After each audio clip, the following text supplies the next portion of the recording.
Housework? Why would I ever do that? Such menial tasks are meant for someone of your lowly status, like a housewife. If you don't want to be called a parasite, you better work hard.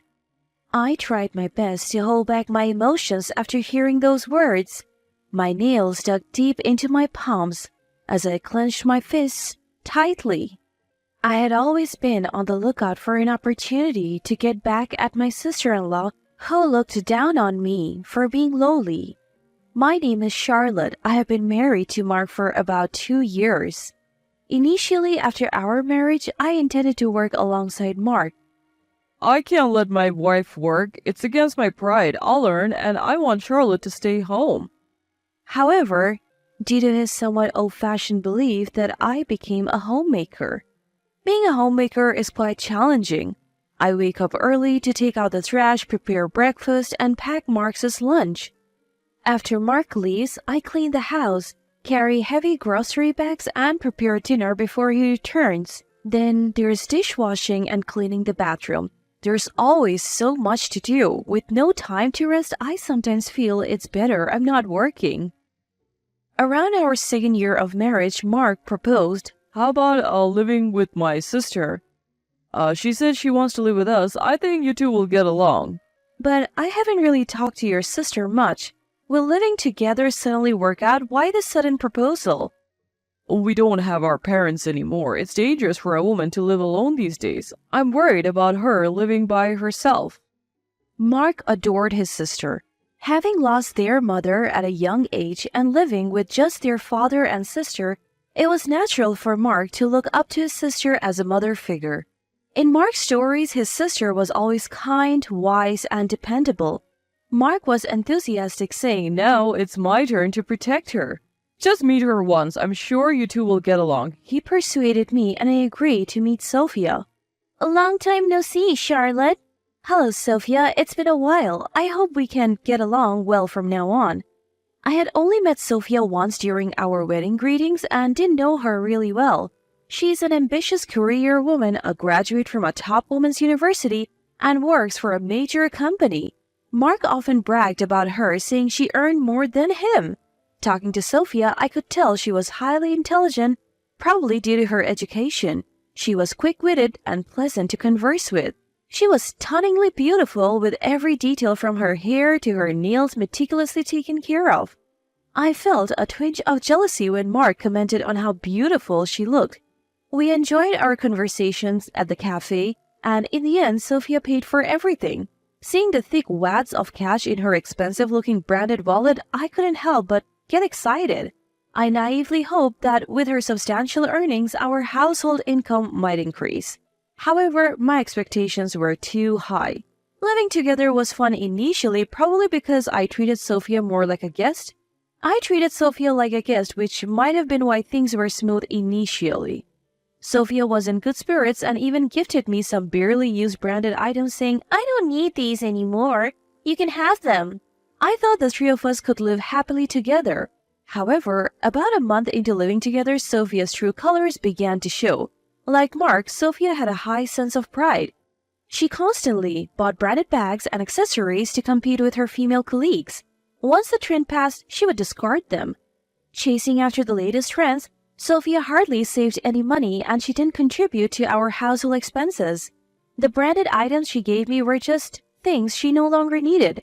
At first, I was happy to receive them, but soon I was overwhelmed with the sheer number of items she pushed onto me.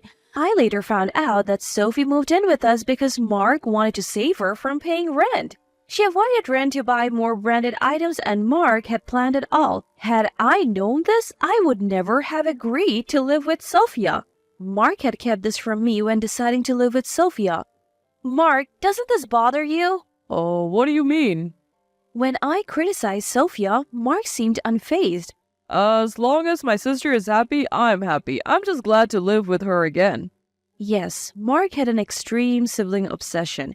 He blindly adored his sister. He didn't mind that she didn't contribute financially. He even gave her allowance, further spoiling her.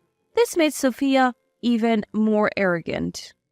Sometimes, when she wanted to buy an expensive branded item beyond her salary, she would ask Mark for money. If Mark doesn't lend me money, I'll have to borrow it, she would say, putting me in a tough spot.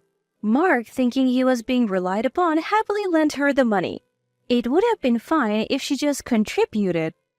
Our income remained the same as before. Sophia moved in. However, Mark giving her an allowance meant our expense exceeded our income. Plus, having an extra person increased our living cost.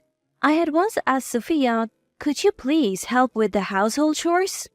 But Sophia looked down on me, saying, "Why should I do such menial tasks? That's a job for someone of your lowly status. I work hard and earn my money, you know." "But you don't contribute to the household expenses." "How I spend my money is my business." That's right, Charlotte. If you talk back to my sister, I won't stand for it. Mark turned out to be such a good boy. Sis. Mark murmured as Sophia affectionately stroked his head. It might be cute for children to show such affection, but seeing two adults act this way gave me chills. This brother-sister duo was beyond saving. I clenched my fist so hard that my nails dug into my palms. I felt utterly alone in this house. Even my husband was out of control.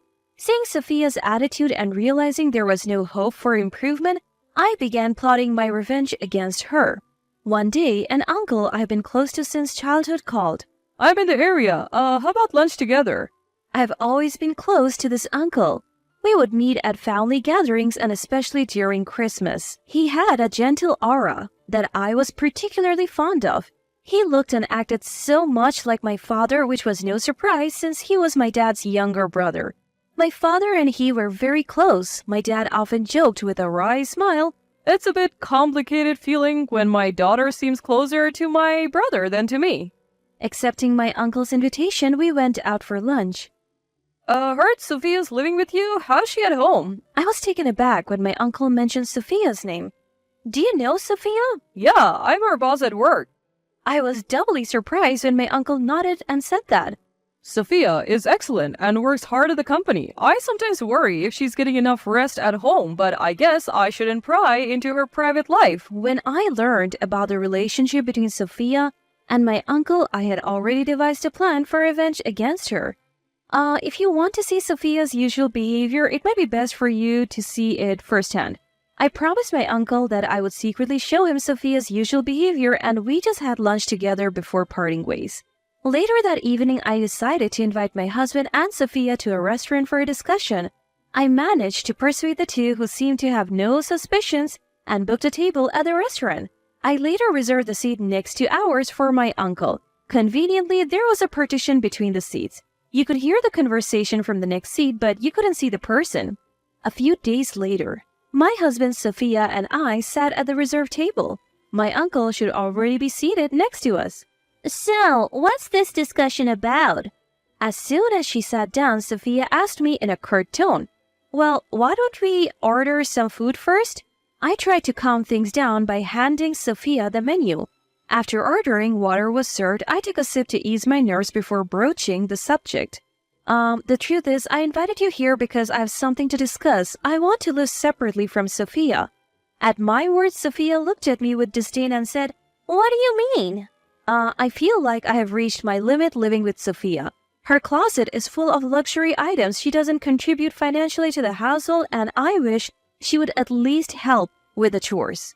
"Why should I do housework? Isn't that something for low-status people like housewives? Why should I do it?" That's right, Charlotte. Don't be selfish towards my sister.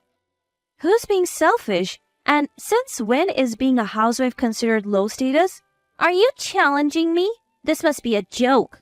Sophia, seemingly agitated, grabbed a glass of water and splashed it on me.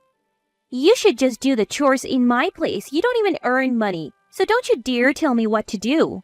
The restaurant went silent after Sophia's outburst. Sophia seemed out of breath from shouting so loudly. So, Sophia. A man's voice hesitantly called out to Sophia. Recognizing the voice, Sophia looked shocked. "Manager, why are you here?" "My uncle. Is there a problem?" I calmly replied to Sophia as I wiped the water off with a handkerchief. You set me up?" Sophia glared at me with a horrified expression, but it was too late. My uncle looked utterly shocked at Sophia. Sophia, no matter how talented you are, this behavior is unbelievable. Manager, please wait. This isn't what it looks like. What's different? To me, it looked like you were belittling my niece. I mean... My uncle sighed deeply at Sophia's attempt to explain. Sophia, even if you're a valuable employee, I question your character. If this is how you behave in your personal life, I would have to reconsider entrusting you with tasks in the future. Oh. Sophia's face turned pale. Her pride visibly shattered. My uncle then turned to me with a kind tone. Charlotte, I'm glad I could see Sophia's true colors. Thank you for your cooperation. No, thank you for your help. Now, I can leave Sophia and my husband without any worries. What do you mean by leave? Mark's voice trembled. Mark, I want a divorce. I have already prepared the divorce papers. Just sign here. I pulled out the divorce papers from my bag. My section was already filled out. Divorce? Why? Why not? Don't let me say I don't know. I slammed the divorce papers on the table. The palm hits the table and makes a loud bang. If you want to live with your beloved sister so much, do it without me. I can't deal with you two anymore. Sign it now. With trembling hands, Mark signed the divorce papers. I checked to ensure everything was filled out correctly and put the papers back in my bag. I'll submit these to the court. I'll pack my things and move back to my parents' house. Thank you for everything. I stood up, apologized to the other customers and staff for the disturbance, and left the restaurant. After Mark and I divorced and I moved back to my parents' house, rumors about the incident spread at Sophia's workplace. She became the laughingstock even among her brand-conscious female colleagues. Her pride crushed. She handed in her resignation to my uncle. Sophia and Mark still live together even though she's unemployed. Sophia refuses to lower her living standards and doesn't do any housework. At first, Mark tried to juggle work and household chores, but it became too much. They argue daily, with Mark shouting, Sophia, help out a bit. You're not working, so at least do some chores. Why should I do chores? You said I didn't have to. That was then. This is now. It seems the siblings bicker every day. Their close-knit relationship was only possible because I was there to handle all the household chores. On the other hand, after moving back to my parents' house, I started looking for a job. Even with a gap in my resume due to being a homemaker, I found work as a housekeeper providing home cleaning services. At one of my assignments, I met a man and things have been progressing well between us. My heart raced when he gave me his contact information, expressing a desire to see me outside of work. This time, I want to be cautious and observe his behavior and attitude closely to ensure I can have a happy life. I don't want to be fooled by another sibling obsession again.